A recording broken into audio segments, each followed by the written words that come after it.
राधे राधे दोस्तों, आज हम सुनने जा रहे हैं एक पावन कथा, देवी तुलसी और भगवान विष्णु के दिव्य विवाह की कथा, जिसे सुनने मात्र से मनुष्य को अपार पुण्य की प्राप्ति होती है।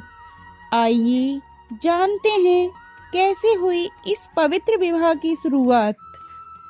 बहुत समय पहले पृथ्वी पर देवताओं और असुरों के बीच भयंकर युद्ध हुआ। उस समय असुरों का राजा था जालंधर।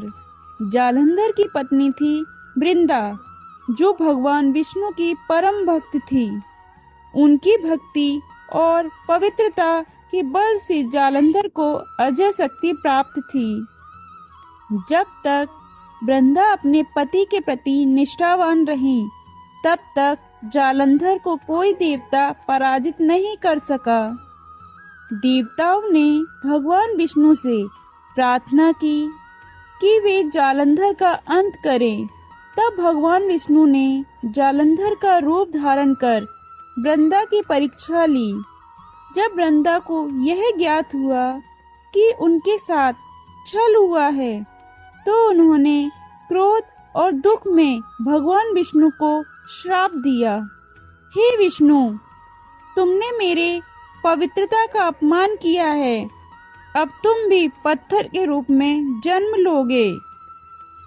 यह श्राप सुनकर भगवान विष्णु ने उनके तप और भक्ति से प्रसन्न होकर कहा, हे वृंदा, तुम अगले जन्म में तुलसी के रूप में प्रकट होंगी और मैं शालिग्राम रूप में सदा तुम्हारे संग रहूंगा।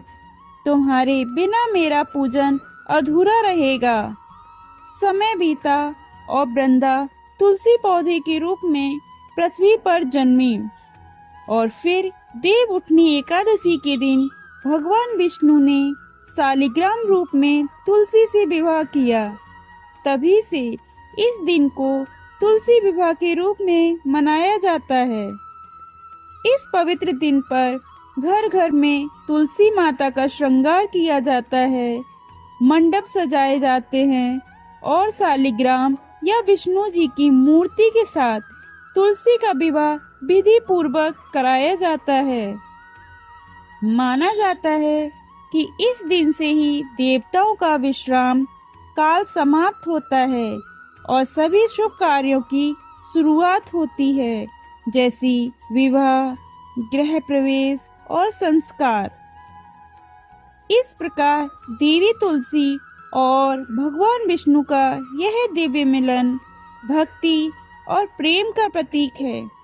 तुलसी विवाह न केवल एक धार्मिक अनुष्ठान है, बल्कि यह जीवन में शुद्धता, समर्पण और आस्था की सीख है। तो दोस्तों, इस देव उठनी एकादशी पर आप भी तुलसी विवाह करें और अपने जीवन में सुख समृद्धि का स्वागत करें। जय तुलसी माता, जय श्री विष्णु।